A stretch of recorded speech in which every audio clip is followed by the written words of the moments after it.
If there's anyone that doesn't know, my name is Victor Gantry, lovingly called the Hardcore Community Comics. It is my pleasure to kick off this panel. Are y'all ready? Yeah! Let it begin! Yes!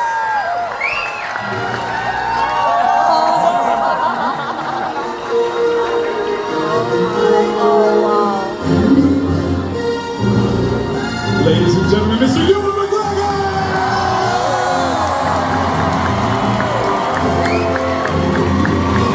Come on!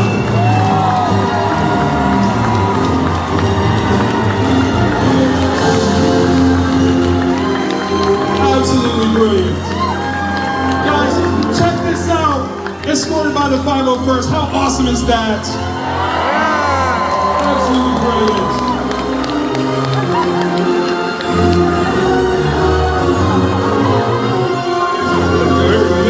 Word sync. Guys, want to come in for a picture? Can we squeeze in? That's where I have to go out to first a little bit. Get your cameras out, y'all. This is a moment.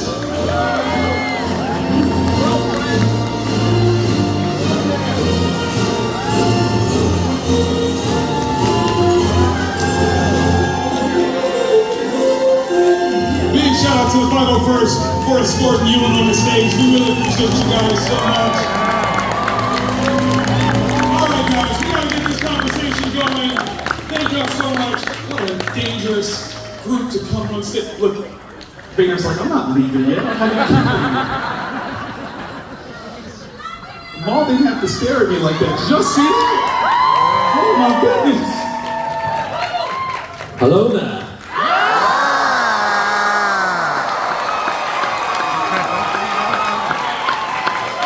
How are you doing? You had a good day?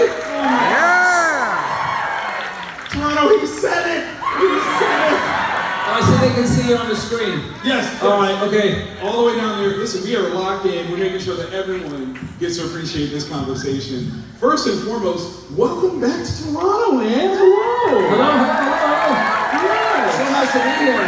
So happy to be here in Toronto with you all. It's great. Oh my goodness. I've had a nice day. Hello, we had a good time? Yeah, we had a good time today. It's great. Oh my God. Okay, so jumping into things to kind of localize it, your show, Long Way Round. You did a tour through Canada, right? Yeah.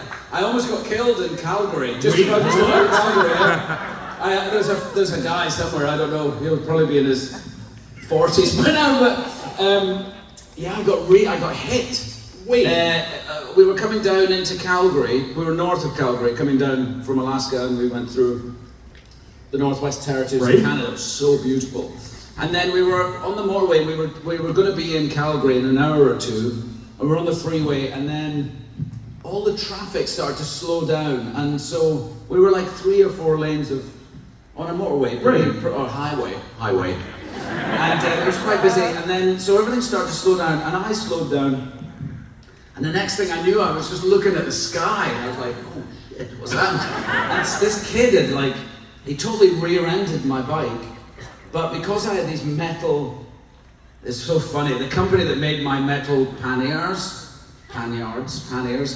Touratech, they sat just about an inch back from my tire.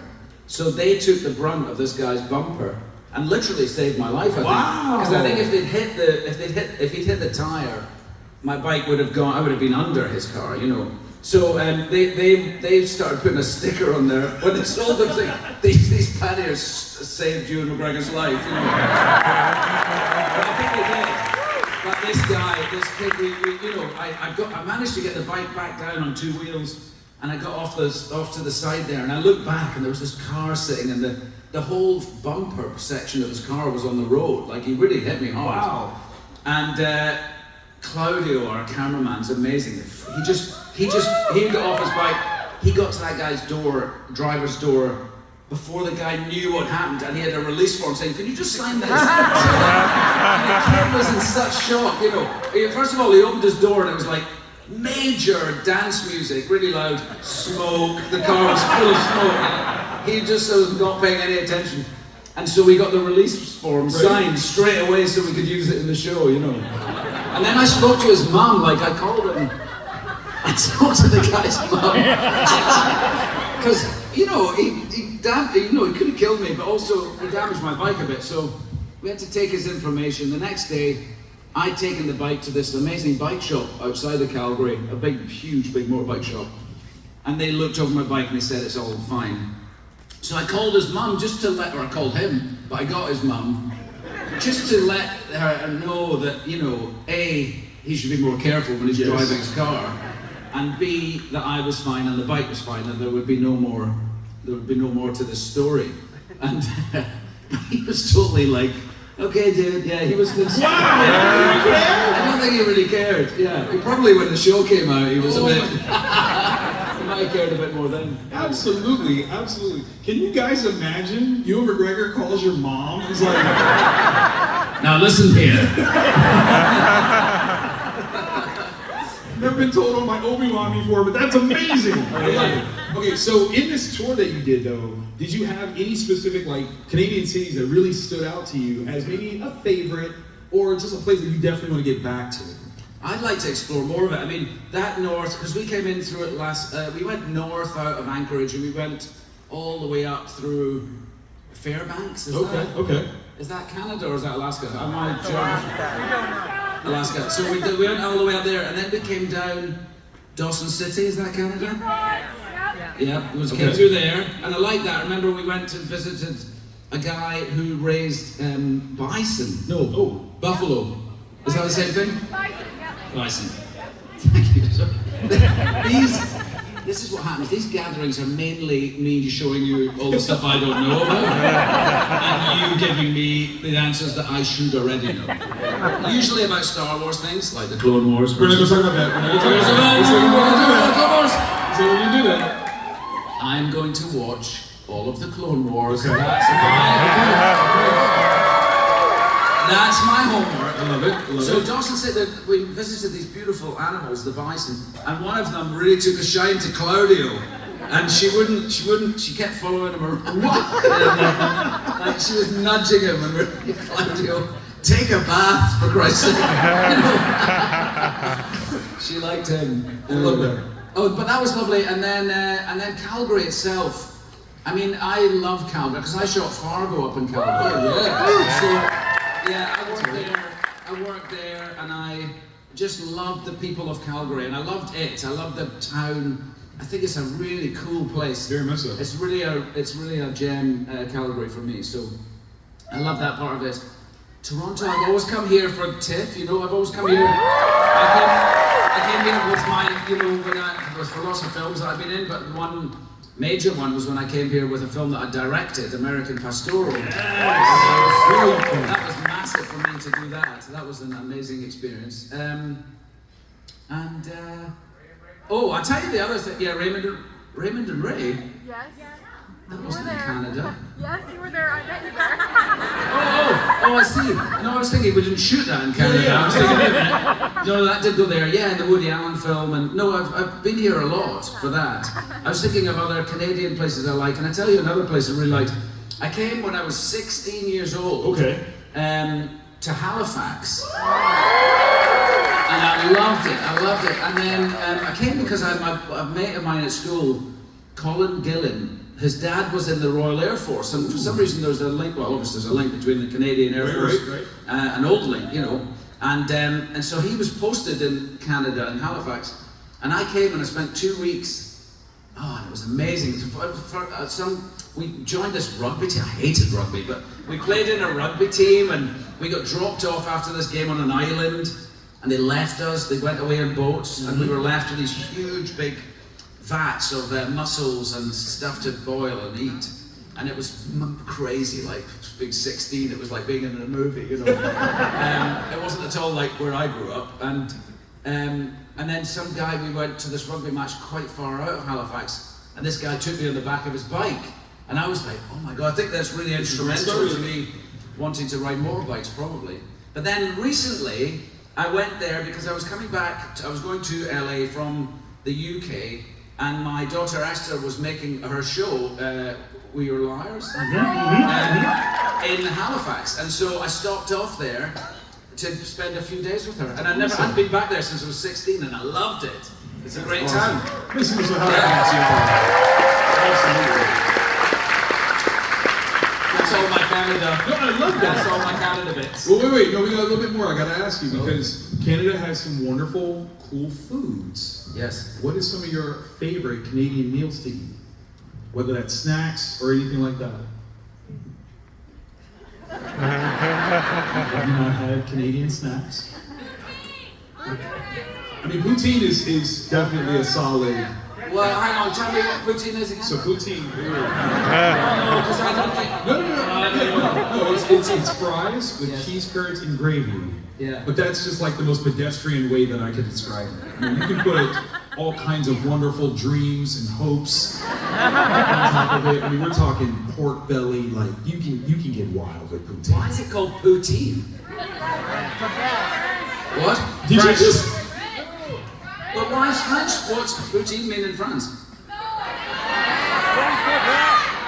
It is French. Quebec, wait. Quebec. What does the word poutine mean? Nobody knows. It is an ancient word. Chips with greens. A mix. Okay, that's why it's called poutine. That was the answer. Don't be so angry. I was just asking. Poutine. Okay.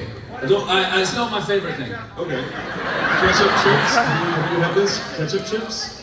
They're potato chips that are flavored. Yes, Okay. I've had them. Okay, there we go. I'm more of a salt and vinegar guy. Sorry.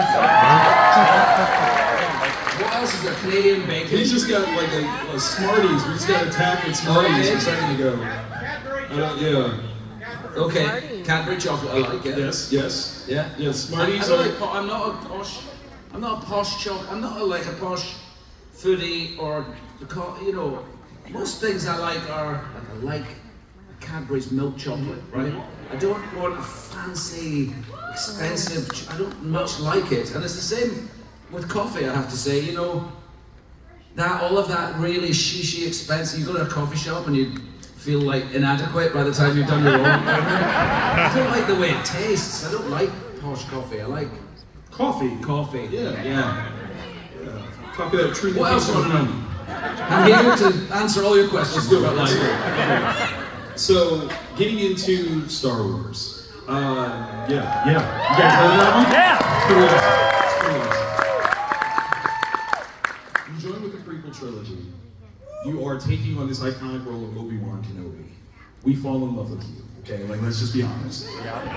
There's a little bit of a break, and then you come back for the Obi-Wan series.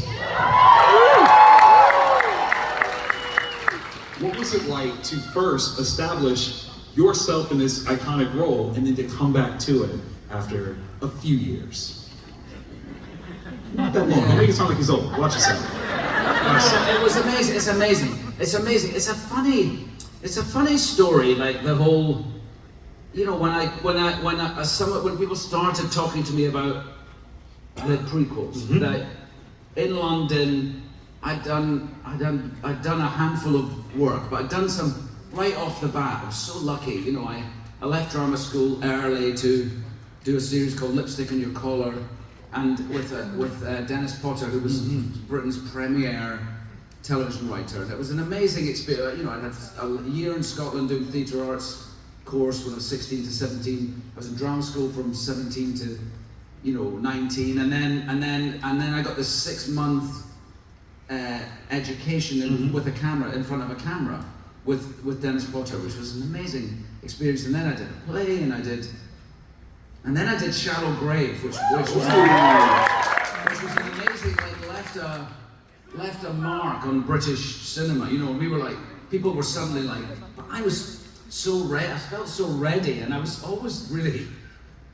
I don't know, arrogant might be the word you might want to use, but I always felt like I was just ready for it all, and so when Shallow Grave came out, I was like, yeah, and I was really I loved working with Danny Boyle and Andrew McDonald and John Hodge, the writer, and then, I did a film with Peter Greenaway, which was an amazing artistic experience. I did a funny surf movie, and then I did Trainspotting. And Trainspotting changed my life, and it was and is an amazing experience, and it's that way for many reasons ultimately from Irvin Welsh's novel, Danny Boyle, well, John Hodges' adaptation of that novel, Danny Boyle's excellence, the cast he put together, the music, and also just the moment of in time. It was perfect. And so then I made a few other things, and then then I met Emma straight after Trainspotting. I went from Trainspotting to playing a foppish character on a horse and Emma. Not my Only first you time. could do that. Only you. I just thought it was interesting.